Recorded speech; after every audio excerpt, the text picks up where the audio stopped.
Never before offer national హైవేపై ఆకర్షణీయమైన commercial plots గజం కేవలం 5,999 రూపాయలకే.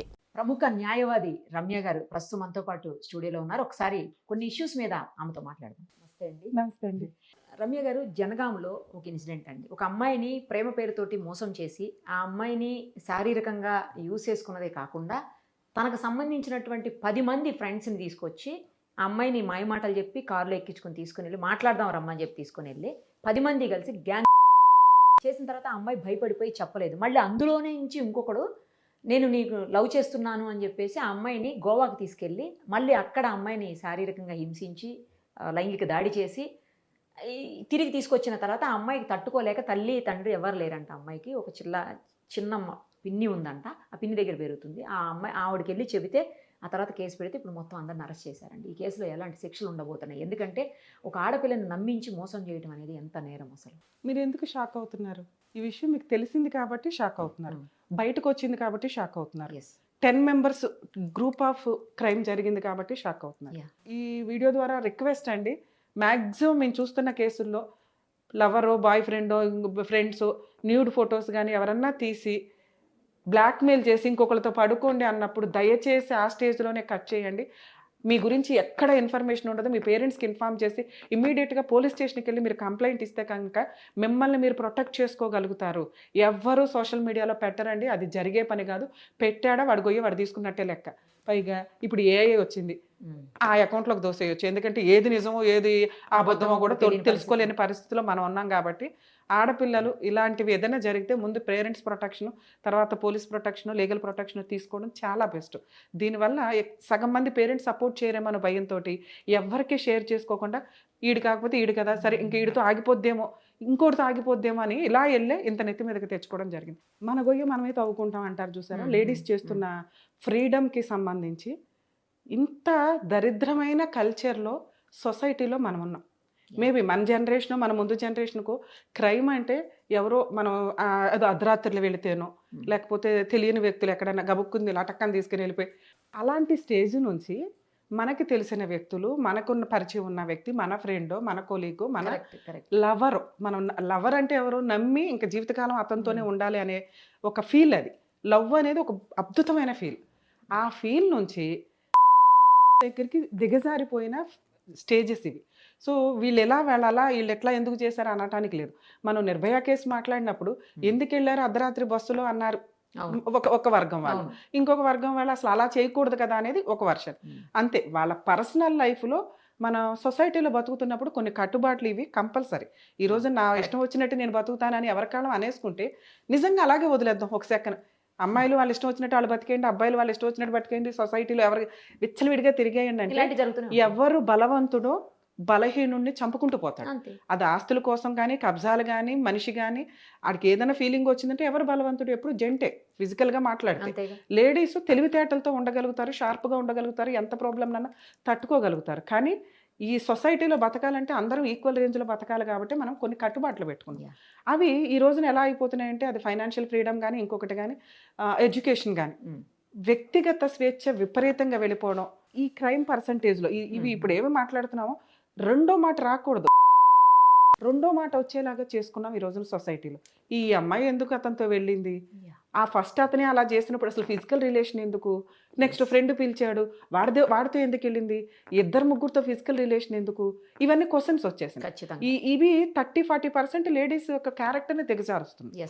లేడీస్ పర్ఫెక్ట్గా ఉండి ఎవడన్నా టచ్ చేస్తే నువ్వు నేను ఈరోజు ఇక్కడ కూర్చోం, తోలు తీస్తాం రా బాబు అని పరిగెత్తుకొని వెళ్తాం. వాళ్ళకు ఒక గ్రూప్ ఆఫ్ యూనిటీ, అందరూ సపోర్ట్ చేయడానికి ఉంటుంది. క్యారెక్టర్స్ ఎప్పుడైతే డ్యామేజ్ చేసుకుని వ్యక్తిగత స్వేచ్ఛలు అంటారో ఇవి జరుగుతున్నాయి. ఇవి జరిగితే మాత్రం ఊరుకోవాలా? మనం లా అండ్ ఆర్డర్లో కానీ, మోరల్గా కానీ ఏది మాట్లాడినా జెంట్తో పాటు లేడీ కూడా ఈక్వల్గా ఉండాలి అంటున్నాం. అది ఎప్పుడు వర్క్ చేసుకోవడంలోనో, ఫైనాన్షియల్గానో, కుటుంబాన్ని రన్ చేయడంలోనో, మోరల్ వాల్యూస్లోనో. కరెక్ట్. సొసైటీకి మన వల్ల ప్లస్ అవ్వాలి కానీ మైనస్ అవ్వకూడదు. ఇక్కడ మైనస్లు అవుతున్న సందర్భాలు ఎక్కువ ఉన్నాయి. 8th క్లాస్ పిల్లల్ని చూసుకున్న, అది మగపిల్లలైనా ఆడపిల్లలైనా పేరెంట్స్ కంట్రోల్లో లేరు. ఎవరు ఇష్టం వచ్చినట్టు వాళ్ళు వ్యక్తిగతంగా క్లబ్బులు మీరు వెళ్తే మేజర్ అయిన పిల్లల్ని అలౌ చేయాలి. మైనర్స్ ఎంతమందిని నైట్ టైం అలౌ చేస్తూ వాళ్ళు డ్రింక్స్ అనేవి కామన్ అయిపోతున్న సొసైటీలో మనం ఉన్నాం. మీకు ఇప్పుడు ఇంకా ఫామ్ హౌస్ కల్చర్ ఒకటి. 31st నైట్ లో ఏ బర్త్డే పార్టీలు రిసార్ట్స్ లో మీ ఎక్కడికి రైడ్ చేస్తే రోజు 100 మంది దొరుకుతారు, 100 ఫామ్ హౌస్లో దొరుకుతారు. ఎంతకని గవర్నమెంట్ వీటి మీద కాన్సన్ట్రేట్ చేస్తే ఎవరు కాన్సన్ట్రేట్ చేయాలి? పేరెంట్స్ కాన్సన్ట్రేట్ చేయాలి. పేరెంట్స్ పరిస్థితి ఎట్లా అయిపోయింది? ఇద్దరు పని, జాయింట్ ఫ్యామిలీస్లో ఉండడానికి ఎవరు ఇష్టపడట్లేదు. నానమ్మ తాతయ్యలు వీళ్ళంతా ఎక్కడో ఉంటారు. ఈ పిల్లలకి ఫోను, మన టెక్నాలజీని మనం సర్వనాశనం చేసుకుంటున్న పరిస్థితుల్లో పిల్లల యొక్క కల్చర్ అనేది తాగుడికి, డ్రింక్కి, డ్రగ్స్కి అలవాటు అయిపోయిన పరిస్థితులు. ఈ రోజున మోరల్ వాల్యూ మాట్లాడాలంటే ఎంతమంది, ఒక 5గురో 10 మందో అంటే తప్ప మాట్లాడుకోలేని స్టేజ్. అదే బాయ్ ఫ్రెండో ఫ్రెండో మనకు మాట్లాడు. ఇవి ఇందాక మిమ్మల్ని అన్న ఎందుకు మీరు ఆశ్చర్యపోతున్నారని, వైజాగ్లో మన లాస్ట్ ఇయర్ ఒక కేసులో అమ్మాయి లవరు సేమ్ 3-4 క్లాస్మేట్స్ అమ్మాయి ఇంట్లో చెప్పకుండా సూసైడ్ అటెంప్ట్ చేసింది. లా స్టూడెంట్, లా సెకండ్ ఇయర్ స్టూడెంట్స్ వీళ్ళంతా. లా గురించి తెలిసిన వాళ్ళు అలా ఉన్నారు.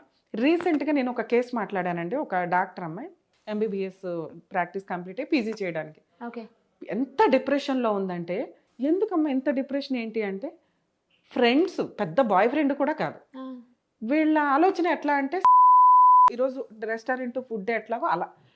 మెడికల్ ఫీల్డ్లో ఇది 90% ఉంది మేడం. స్టూడెంట్స్ అంతా కూడా మల్టిపుల్. నేను ఎవరైనా మాట్లాడినా ఛాలెంజ్ చేస్తాను. ఆ కేసును కూడా నేను విత్ ఎవిడెన్స్తో చెప్పగలను. సో మల్టిపుల్ అమ్మాయి ఎవిడెన్స్, కానీ ఫోటోలు వీడియోలు తీసుకుంటారు. వీటికి సంబంధించి ఇంకొకరు బ్లాక్మెయిల్, నువ్వు రాకపోతే ఇట్లా ఎవరో ఒక సీనియర్. ఇష్టపడి వెళ్ళిపోతున్న అమ్మాయిలు ఎక్కువ ఉన్నారు. భయపడి డిప్రెషన్లోకి వెళ్ళిపోయి ప్రొఫెషన్నే డ్యామేజ్ చేసుకుంటున్న అమ్మాయిలు ఉన్నారు. సో ఈ అన్ని ఫీల్డ్లో ఇవి నడుస్తున్నప్పుడు మనం ఇలా ఒక గ్రూప్ ఆఫ్ ఇది నెత్తి మీదకి వచ్చేదాకా ఎందుకు చేసుకుంటారు? లవ్ చేయొద్దని ఎవరిని అనట్లా. ఫిజికల్ రిలేషన్స్లో కొంచెం ఆలోచించుకోండి. నెక్స్ట్ ఎవడన్నా ఫొటోస్ తీస్తుంటారు, సొంత భర్త తీసినా కూడా యాక్సెప్ట్ చేయకూడని పరిస్థితిలో మనం ఉన్నాం. ఎందుకంటే భర్త పర్సనల్గానే ఉంచుకోవచ్చేమో, కానీ ఆ ఫోన్ ఎప్పుడన్నా రిపేర్కి ఇస్తే ఆయన గుర్తుండదు. ఎక్కడి నుంచి ఎక్కడికి వెళ్తే ఎంత దూరం వెళ్తాయి ఆ ఫొటోస్ అనేవి. ఎవడో బ్లాక్మెయిల్ చేస్తే కంట్రోల్ చేసే పొజిషన్లో మన సైబర్ క్రైమ్ ఈ రోజున లేదు. సో ఇవన్నీ కొంచెం ఆలోచించుకొని మన జాగ్రత్త మనం పడాల్సిన పొజిషన్లో మనం ఉన్నాం. దీన్ని కొంచెం పబ్లిక్ ఆలోచించుకోవాలి. ఇక ఈ అమ్మాయి విషయానికి వచ్చేసరికి నిజంగా ఖండించదగిన విషయం అండి.